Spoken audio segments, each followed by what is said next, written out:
caros colegas, sejam muito bem-vindos. Eu sou Leonardo Esteves, sou advogado, sou professor de Direito Penal e Direito Processual Penal. Bem, essa é a nossa 19ª aula. Vamos estudar hoje o artigo 13, bem como o seu parágrafo 1º. Importante lembrar que na última aula estudamos o caput do artigo 13 do Código Penal Brasileiro. Bem, falamos na última aula sobre o nexo causal, a teoria adotada no caput do artigo, que é a teoria conditio sine qua non, bem como conhecida como teoria da equivalência dos antecedentes causais. E demos o exemplo, que eu disparo contra o meu desafeto, existe um vendedor de arma e um fabricante de arma, que na teoria dos antecedentes, na teoria da equivalência dos antecedentes causais, ou teoria da conditio sine qua non, ela regressa ao quê? Até o infinito, e que o vendedor de arma e o fabricante, pela essa teoria da causa. Porém, limitamos a imputabilidade dessa teoria pelo dolo e pela culpa. Perfeito? Hoje vamos falar do parágrafo 1º. Em regra geral, se adota a teoria conditio sine qua non. Porém, o parágrafo 1º se aplica também na excepcionalidade de causa superveniente relativamente independente à teoria da causalidade adequada. Atenção, caros colegas, que a regra é a conditio sine qua non, a dos antecedentes, que regressa até o infinito. Porém, o parágrafo 1º do artigo 13 traz essa outra teoria também, que é a teoria da causalidade adequada. Perfeito? Existem, na verdade, caros colegas, 3 teorias do nexo causal. As teorias do nexo causal é teoria da equivalência dos antecedentes causais, ou conditio sine qua non, ou teoria da relevância jurídica, e a terceira, teoria da causalidade adequada. Usamos, por regra, a teoria conditio sine qua non. Teoria da equivalência dos antecedentes causais. Conditio sine qua non, mesma coisa, sinônimo. Essa que adotamos. Porém, parágrafo 1º do artigo 13 adota também a teoria da causalidade adequada. Perfeito? E já falei para vocês que tem 3 teorias. Essa da relevância jurídica não aplicamos no nosso ordenamento jurídico. Mas é importante observar que existem 3 teorias do nexo de causalidade ou nexo causal. Bem, o nexo causal é simplesmente eu tenho uma conduta, ação ou omissão, e essa conduta que se chega ao resultado. Somada as duas, causa o quê? O nexo causal. Resultado, por exemplo, que eu dei da última aula, o homicídio. A morte foi constatada em laudo que, através dos meus disparos de arma de fogo, que houve o óbito. Então, isso é o quê? Nexo causal. Eu que dei causa, a minha ação ou omissão que deu causa à morte, deu causa ao resultado morte. Perfeito? Bem, o parágrafo 1º do artigo 13, dessa outra teoria, teoria da causalidade adequada, ele vai nos dizer sobre o quê? Sobre uma causa superveniente, relativamente independente, que por si só produz um resultado. Deixa eu ler a redação do artigo e vou citar o exemplo para ficar melhor o entendimento. Artigo 13, parágrafo 1º, essa é a parte 2, parágrafo 1º. A superveniência de causa relativamente independente exclui a imputação quando por si só produzir o resultado. Os fatos anteriores, entretanto, imputa-se a quem os praticou. O que vem dizer o parágrafo 1º do artigo 13? Primeiro, lembrando que é teoria da causalidade adequada. O que ele vem nos dizer aqui? Olha, eu tenho 2 nexos causais.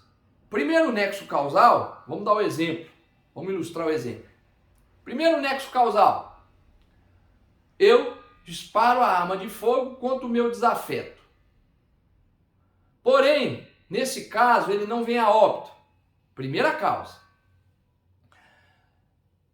De quando ele no chão, já com os ferimentos, chega-se uma ambulância do SAMU e o socorre.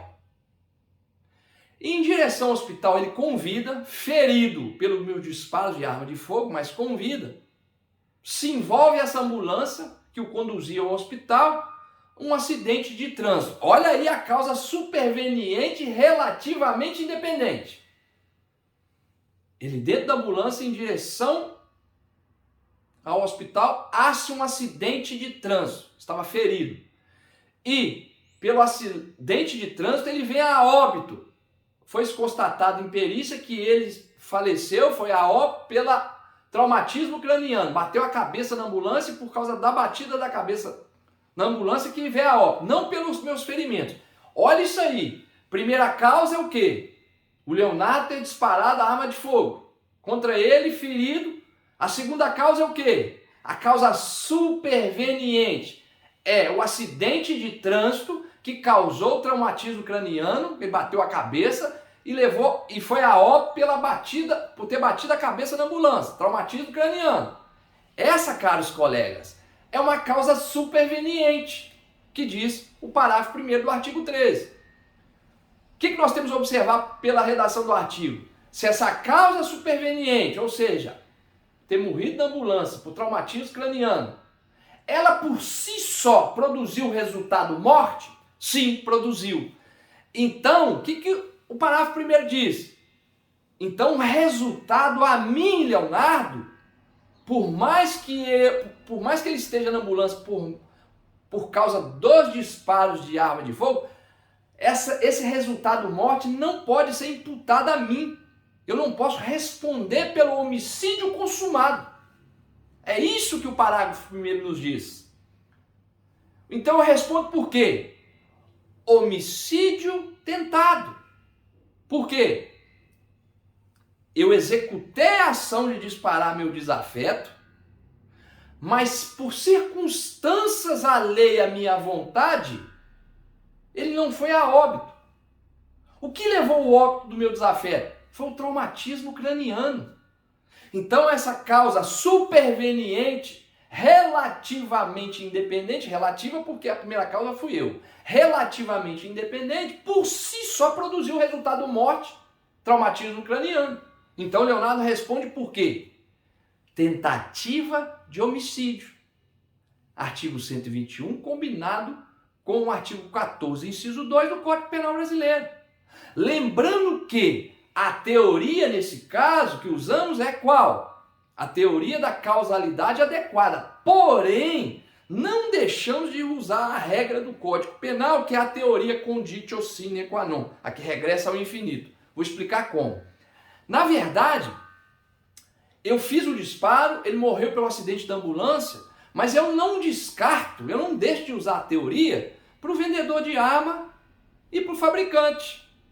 Pois bem, o parágrafo 1º me diz, se limita a sua punição à execução. Não se consumou. Então, o meu é homicídio tentado. Eu continuo aplicando o quê? O conditio sine qua non, a teoria de conditio sine qua non, ou teoria da equivalência dos antecedentes, para o vendedor da arma, para o fabricante. Vamos lá, vendedor, eu respondo agora nessa situação da ambulância por tentativa de homicídio. Vendedor agiu com dolo e com culpa? Ao regresso ao infinito. Não, então não responde pelo homicídio tentado. O vendedor teve dolo ou culpa? Sim, teve dolo porque ele incentivou você a comprar arma de fogo, porque o sujeito também era seu desafeto, que morreu lá dentro da ambulância. Ele responde por quê? Participe de quê? De homicídio tentado. Está entendendo que não deixamos de aplicar a teoria conditio sine qua non ou teoria da equivalência dos antecedentes? Em todo esse exemplo? A exceção do código é somente em quê? Da teoria da causalidade adequada. Da superveniência, ou seja, na superveniência de causa relativamente independente. Relativamente, porque eu tenho envolvimento. Se eu não tivesse disparado, eu estava dentro da ambulância. Porém, o que produziu a morte do meu desafeto não foi bater a cabeça, não foi o traumatismo craniano? Eu não posso responder pelo resultado. Eu respondo por quê? Pela execução. Eu comecei a executar o crime, porém, ele não veio a óbito pelo disparo de arma de fogo. O que produziu por si só o resultado foi a batida da ambulância. Então, o resultado, a mim, é excluído.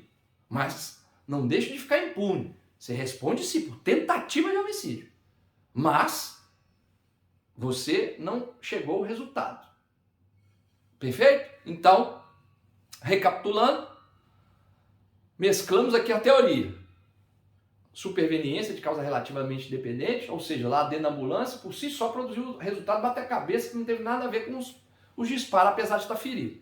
Então eu não respondo pelo resultado, mas pelo crime tentado. Tentado. Não se consumou, eu não consegui consumar o crime. Vamos lá na teoria do regresso ao infinito. E o vendedor? Tem dolo ou culpa? Não, não tem dolo ou culpa, então ele não responde pelo homicídio tentado. Ó, teve dolo do vendedor. Opa, dolo? Então ele participe de homicídio tentado. Então, observe-se que eu apliquei, na verdade, as duas, continuo aplicando, nesse caso, a teoria da aula anterior. Porém, na superveniência, somente se aplica a teoria da causalidade adequada na superveniência de causa relativamente independente. Qual que é a independente? Relativo. Relativo porque eu sou o primeiro no nexo causal aqui. Relativamente, por si só a ambulância na batida não produziu resultado morte pelo traumatismo? Então, eu não respondo. É muito simples a redação do artigo. Eu acho que depois dessa aula, vocês leram o parágrafo 1º do artigo 3, vai ficar fácil o entendimento. Ó, eu vou aplicar na causa superveniente relativamente independente a teoria da causalidade adequada. Mas não quer dizer que está afastando a teoria da regra geral, que é a teoria dos antecedentes. Então, fica claro, eu acho que os caros colegas eu acho que conseguiram entender. Eu fico por aqui. Na próxima aula, vou dar a parte 3 para encerrar o artigo 13 do Código Penal Brasileiro. Muito obrigado, até a próxima aula.